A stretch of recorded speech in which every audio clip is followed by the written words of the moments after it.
anunciar, hoy me acerco a ti.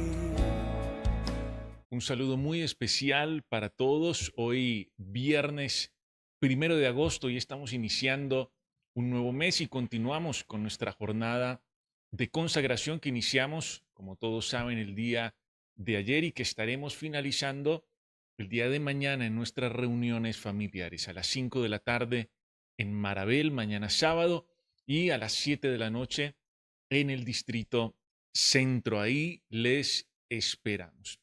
El día de ayer iniciamos hablando acerca del contentamiento, algo de lo cual le habla el apóstol Pablo a su discípulo Timoteo, primera de Timoteo 6:6, donde le habla un poco acerca de la riqueza tan grande que constituye la vida espiritual, el caminar con Dios o la piedad, como dice la versión de la Reina Valera, pero cuando esto está acompañado de contentamiento. Y entonces el apóstol Pablo se refiere a un tema que es recurrente en la palabra de Dios, como pudimos verlo el día de ayer en el primer devocional.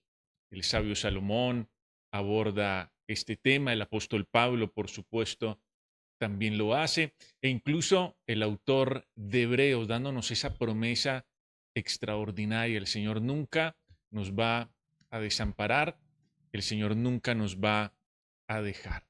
Y recordemos que decíamos el día de ayer, esto simplemente para traer a memoria un poco de lo que mencionamos en nuestro primer tiempo, decíamos el día de ayer que la cultura donde nosotros estamos inmersos, el mundo en el que nosotros vivimos, profesa o predica un mensaje completamente contrario al contentamiento.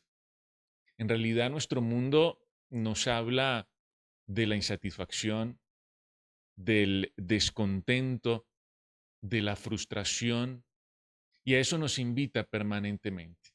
Las personas de nuestro tiempo viven de esta forma, insatisfechas, frustradas, inconformes, descontentas. Nuestra sociedad padece de avaricia y nunca está contenta con nada. Siempre le falta algo más. Ahora, decíamos también que el contentamiento bíblico no es resignación. El contentamiento bíblico es más bien la convicción profunda de que en Dios lo tenemos todo, que Él es la fuente de nuestra alegría, de nuestra satisfacción. El contentamiento no es resignación, es más bien la convicción de que en Dios está nuestra satisfacción. Y el contentamiento entonces nos permite disfrutar de la vida a pesar de las aflicciones. El Señor dijo, en el mundo van a tener aflicción, pero eso no significa que tengan que estar afligidos todo el tiempo. Estamos contentos, experimentamos el contentamiento del Señor a pesar de las aflicciones que enfrentamos, por supuesto. El contentamiento también nos recuerda que esto es algo que se aprende. De eso hablaba el apóstol Pablo a los filipenses. El contentamiento se va desarrollando en la medida en que conocemos a Dios, en la medida en que dependemos del Señor y vamos viviendo de su mano las diferentes situaciones de la vida. Pero además decíamos también que el contentamiento reposa en Dios y en su palabra, en sus promesas para nosotros, recordando esa promesa de Hebreos en el capítulo 13. No te voy a desamparar, no te voy a dejar. Pero es necesario, para seguir ahondando, en este tema, que miremos lo que dice ahora el versículo 7, primera de Timoteo, capítulo 6. Ayer empezamos con el versículo 6, vamos a mirar qué nos dice el versículo 7. Y aquí hay otros elementos muy importantes acerca del contentamiento. Vamos a ver qué nos dice la palabra de Dios. Miren esta verdad elemental. Dice, porque nada hemos traído a este mundo y sin duda nada podremos sacar. Luego de que Pablo habla del contentamiento, viene y hace esta afirmación: nada hemos traído a este mundo, nada podremos sacar. Nosotros necesitamos asimilar esta verdad para seguir profundizando en lo que significa y en lo que representa el contentamiento. Esto que nos dice aquí el apóstol Pablo de ninguna manera es una especie de voto de pobreza, donde nosotros debemos renunciar a los bienes o menospreciar el papel del dinero, creyéndonos más espirituales porque esas cosas no nos importan, esas cosas triviales. No, no se refiere a eso el apóstol Pablo. No es un voto de pobreza, no es menospreciar los bienes o el papel del dinero, sino que el apóstol Pablo nos recuerda una realidad innegable, elemental de la vida. No trajimos nada y nada nos vamos a llevar. Y esto tendría que llevar a que nos preguntemos, tendría que llevarnos a preguntarnos si en realidad algo es nuestro, si en realidad algo nos pertenece. Si nada trajimos y nada nos llevamos, ¿qué es nuestro? Es la pregunta. ¿Qué nos pertenece en realidad? A veces nosotros tomamos ese papel de dueños de todas las cosas, ¿no? Pero si nada trajimos y nada nos llevamos, ¿en realidad algo nos pertenece? ¿O será que más bien todo lo que tenemos y todo lo que hemos recibido y todo lo que disfrutamos le pertenece en realidad al Señor? Entender esta realidad de la que nos habla Pablo aquí en el versículo 7, nada trajimos, nada nos llevamos, nos permite a nosotros estar contentos y de alguna manera también nos protege del peligro de la avaricia. Ayer hablamos un poco de ello, de ese afán desmedido de adquirir cosas solamente para atesorarlas. Y hablando de este asunto de la avaricia que ayer mencionamos en lo que dijimos, quiero que recordemos hoy una expresión de Jesús acerca de la avaricia, que podríamos decir que la avaricia está en el otro costado del contentamiento, es como el antónimo del contentamiento o uno de los antónimos del contentamiento. ¿Qué dice el Señor acerca de la avaricia? Quiero que me acompañen ahora a la Biblia, a Lucas capítulo 12, versículo 15. Vamos a ver qué nos dice la palabra de Dios en esta ocasión. ¿Qué piensa Jesús de la avaricia? Jesús les dijo a la multitud: mirad y guardaos de toda avaricia, porque la vida del hombre no consiste en la abundancia de los bienes que posee. Guárdense de la avaricia. ¿Y cómo nos guardamos de la avaricia? Pues a través del contentamiento. Claro, la avaricia es todo lo contrario al contentamiento. ¿Cómo nos guardamos de esta enfermedad del alma? A través del contentamiento. Miren que esta advertencia de Jesús, donde el Señor le dice a la multitud: tengan mucho cuidado, presten atención, guárdense de la avaricia, porque la vida no se puede medir por la abundancia de las cosas que alguien posee.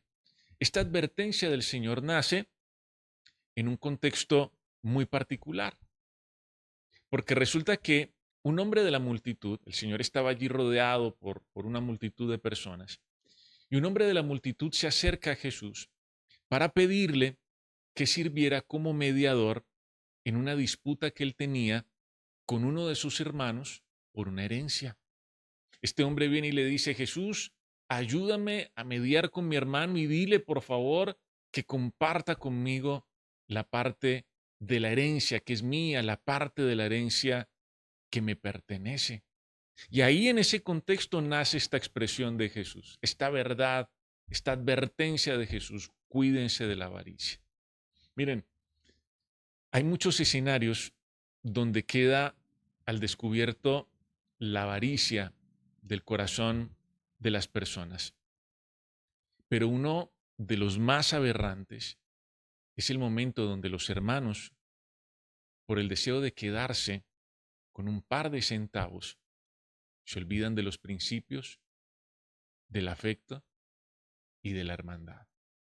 Y seguramente ustedes han visto esta escena muchas veces, donde el amor se le acaba a los hermanos justo en el momento cuando tienen que arreglar y organizar el tema de la herencia que les dejaron. En ese contexto nace esta advertencia de Jesús: cuídense de la avaricia, porque un hombre de la multitud le dice: Señor, ayúdame, ven, por favor, ayúdame a resolver este asunto aquí, este tema. Mi hermano no quiere compartir la herencia conmigo, no me quiere dar la parte que me corresponde.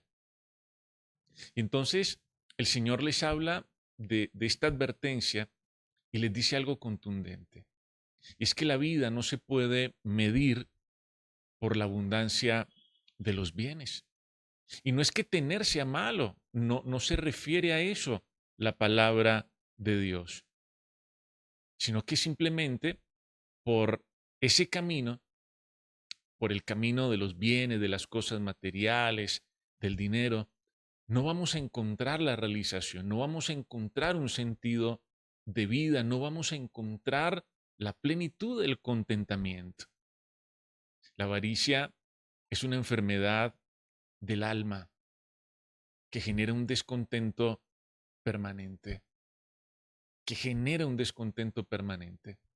Aunque estas cosas no son malas, no son negativas, aunque estas cosas son necesarias también, claro que sí, no podríamos desconocerlo, no podemos medir la vida desde esa óptica, no podemos medir la vida desde allí, porque el contentamiento tiene otro origen. El contentamiento proviene no de esas cosas que son necesarias, que no son malas, sino que el contentamiento viene de otra parte. La vida no se puede medir desde aquí, desde la abundancia de los bienes que se tienen. Y aquí el Señor habla de toda clase de avaricia. Y esto es muy interesante porque la avaricia en realidad tiene muchas caras. La avaricia no siempre se muestra de la misma manera, tiene muchas expresiones. La avaricia tiene diversos frutos, se va manifestando de muchas maneras. Por ejemplo, la avaricia muchas veces se expresa en ese deseo enfermizo por acaparar cosas que muchas veces ni siquiera necesitamos. Ahí se puede evidenciar la avaricia de una persona, cuando quiere acaparar cosas que ni siquiera necesita en realidad. De esa manera se expresa la avaricia. Pero también muchas veces la avaricia se expresa a través de la deslealtad, la traición, la mentira, la estafa. Como mencionábamos anteriormente, los hermanos se aman y se quieren y se adoran hasta que tienen que repartir la herencia de sus padres. Ahí se acaba el afecto, ahí se acaba la lealtad, ahí se acaba la hermandad, ahí se olvidan de los lazos que los unen, de la cercanía que hubo, de los lazos que los han estrechado a lo largo de los años. Muchas veces la avaricia también se expresa a través del egoísmo, de la escasez, de la falta de generosidad, de la resistencia a dar también, a bendecir o a beneficiar a otras personas. Muchas veces la avaricia también tiene la cara de la adicción al trabajo, por ejemplo. Y no es que el trabajo sea malo, el trabajo es algo bíblico. Por supuesto que sí, claro. El trabajo Dios lo estableció desde el origen de los tiempos. Pero la adicción al trabajo suele ser una expresión de la avaricia, esa adicción al trabajo que lleva a las personas incluso a descuidar las cosas que son importantes, como por ejemplo la salud, como por ejemplo la familia, como por ejemplo la vida espiritual. El trabajo no es ningún problema, la adicción al trabajo sí, porque suele ser una expresión de este corazón que no está contento y siempre necesita más y más y más. Muchas veces también la avaricia se expresa en esa dificultad y en esa resistencia del corazón para honrar a Dios con sus bienes.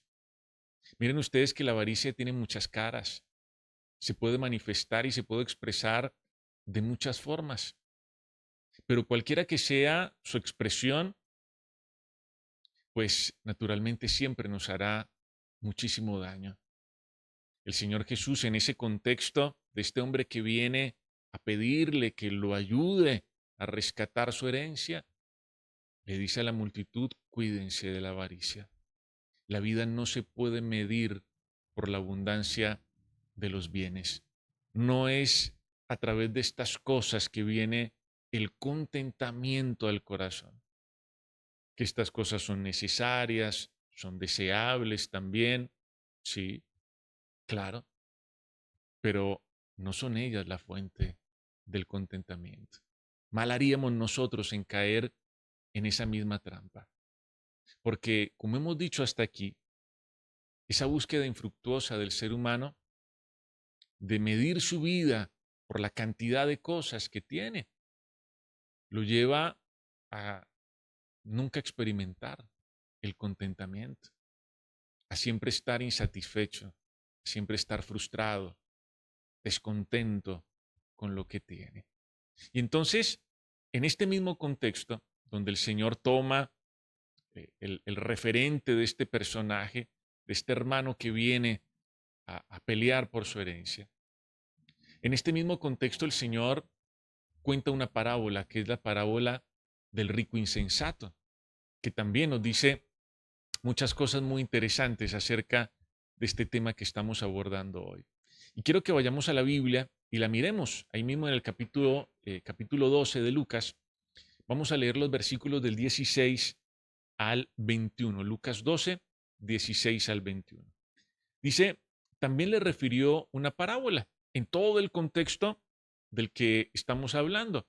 Este hombre que viene y le dice, Señor, pues ayúdame a rescatar mis centavitos, mi herencia, por favor, convence a mi hermano. A estos, y en ese momento les dice, la heredad de un hombre rico había producido mucho. ¿Eso es un pecado? No es un pecado, por supuesto que no. Es algo extraordinario. Es algo extraordinario. Aquí estamos viendo a un gran administrador, a un hombre fiel con lo que había recibido. Bien, hasta aquí. Pero sigue diciendo, y él pensaba dentro de sí, diciendo, ¿qué haré? Porque no tengo dónde guardar mis frutos.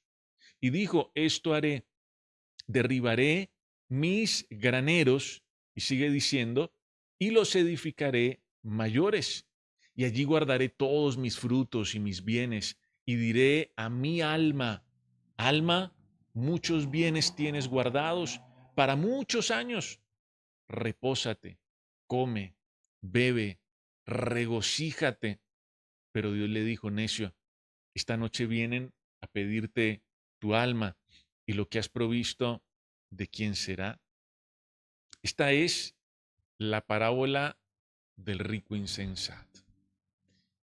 Indudablemente el problema de este hombre no fue la riqueza ni su gran producción.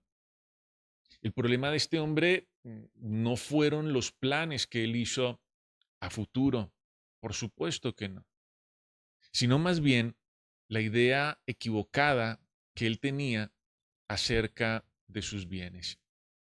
Porque si ustedes se dan cuenta en esta parábola, en la parábola del rico insensato, este hombre pensó que sus bienes por sí solos, le darían seguridad, le darían también reposo, le darían provisión permanente y además regocijo.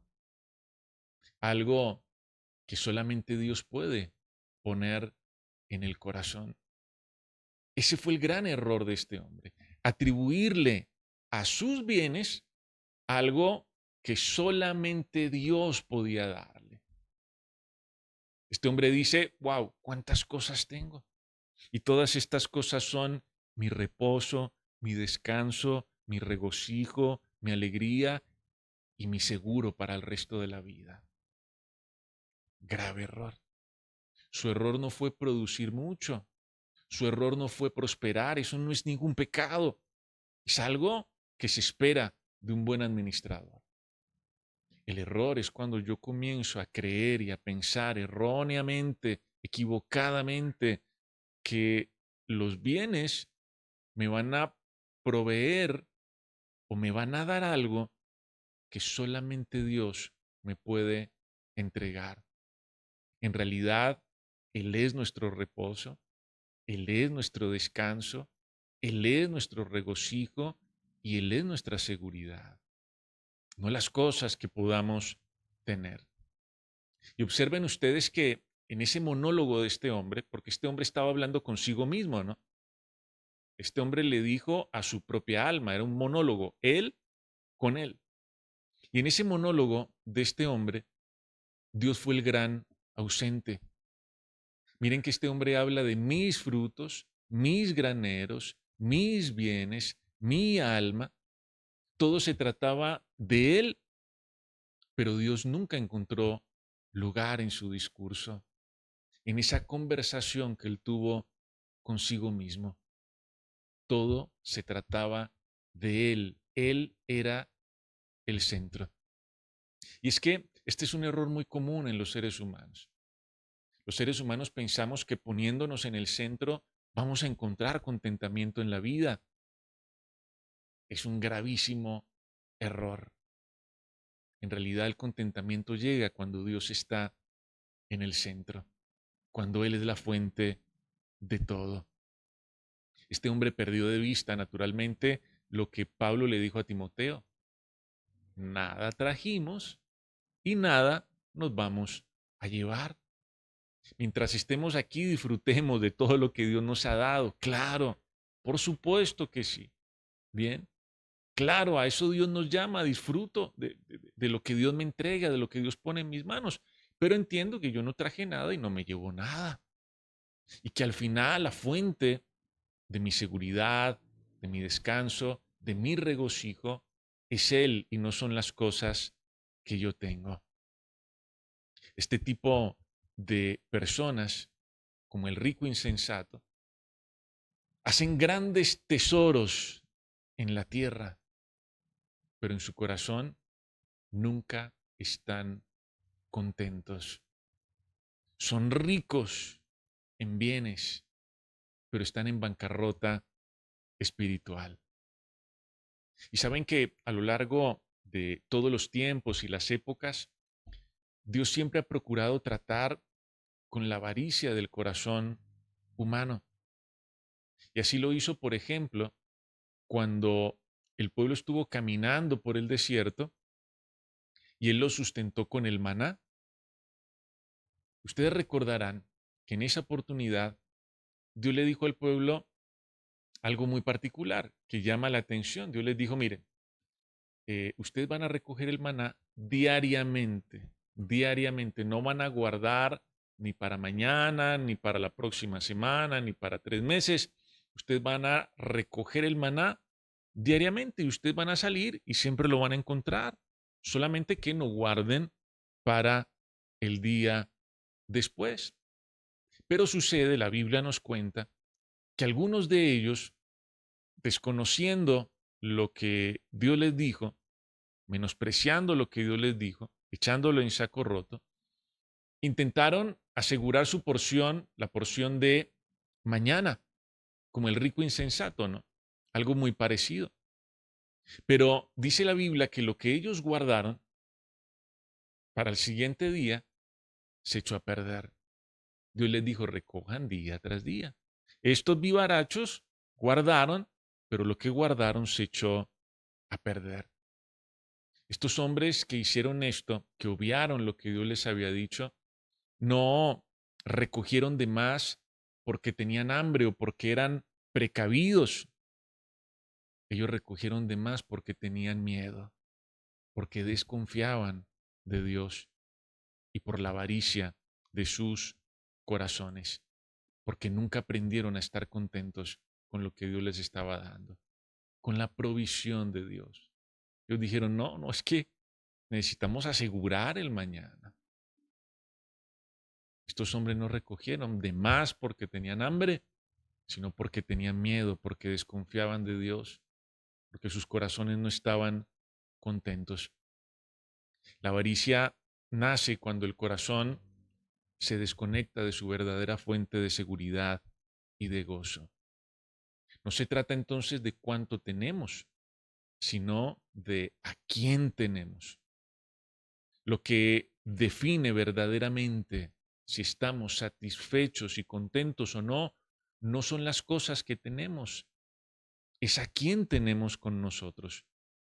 Ahora, el contentamiento de la Biblia no es conformismo, no es pasividad, es la convicción de que Dios es suficiente, de que nuestra vida no la medimos por las cosas que acumulamos, sino por cuánto aprendemos a depender de Él.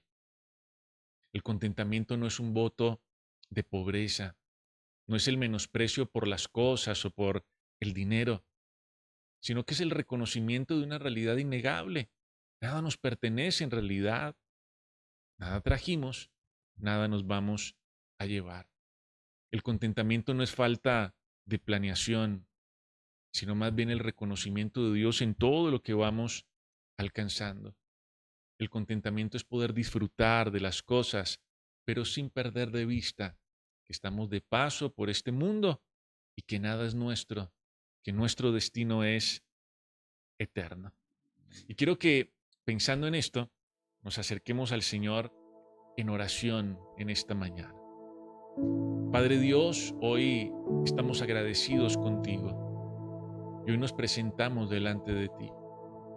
Hoy recordamos esa advertencia que tú le hiciste a las multitudes, Señor, que se guardaran de toda clase, de todo tipo de avaricia, porque la vida no se puede medir en la cantidad de cosas que se tienen. Porque en realidad, como también lo decía el apóstol Pablo, Señor, nada trajimos y nada nos vamos a llevar. Señor, es cierto que muchas veces nosotros hemos cometido el error de pensar que los bienes nos van a dar lo que solo tú nos puedes dar. Señor, es necesario que nosotros seamos buenos administradores de lo que hemos recibido, pero que al mismo tiempo entendamos que los bienes no son nuestro descanso, que los bienes no son la fuente de nuestra alegría, que los bienes, Señor, no son nuestra seguridad en la vejez, en el futuro, sino tú, Señor. Tú siempre has sido nuestra seguridad, nuestra confianza, nuestro reposo, nuestro descanso. Que no cometamos el error, Señor, de excluirte de nuestros planes, de ponernos a nosotros en el centro y de pensar que poniéndonos en el centro vamos a encontrar realización, Señor, y satisfacción en la vida. En realidad el contentamiento ocurre cuando tú estás en el centro. Este hombre insensato decía: mis bienes, mis graneros, mis frutos, lo que yo he alcanzado, lo que yo tengo. Pero te dejó por fuera, Señor, de sus planes y sus proyecciones. Nosotros, en cambio, hoy, Señor, reconocemos que todo lo que tenemos es tuyo, que todo lo hemos recibido de tu mano y te pedimos que nos guardes de toda clase, de todo tipo de avaricia, de esa necesidad de acaparar cosas sin razón, de la deslealtad, del engaño, de la trampa, del egoísmo, Señor, de la adicción al trabajo, de la codicia, de la envidia, incluso de esa dificultad que muchas veces tenemos para honrarte también con nuestros bienes. Que entendamos, Señor, que el contentamiento no es conformismo ni resignación, que el contentamiento no es falta de planeación, Señor, sino más bien el reconocimiento de Dios en todo lo que alcanzamos. Que el contentamiento, Señor, es el poder disfrutar de las cosas sin perder de vista que estamos de paso por este mundo y que nuestro destino es eterno. Gracias, Señor, por todo lo que nos has dado. Enséñanos a administrarlo bien, pero no nos permitas olvidar que el contentamiento proviene de ti, Señor.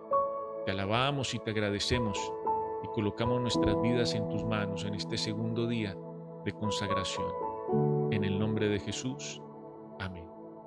Amén y amén. Bueno, una vez más, un fuerte abrazo para todos. Gracias por acompañarnos, que el Señor les bendiga muchísimo y los esperamos mañana en las reuniones familiares para cerrar con este tiempo de consagración. Un gran abrazo para nuestra familia en Ábrego, en Río de Oro, en San Pablo, aquí en Ocaña, por supuesto, y los esperamos a todos. Chao, chao, que estén muy bien.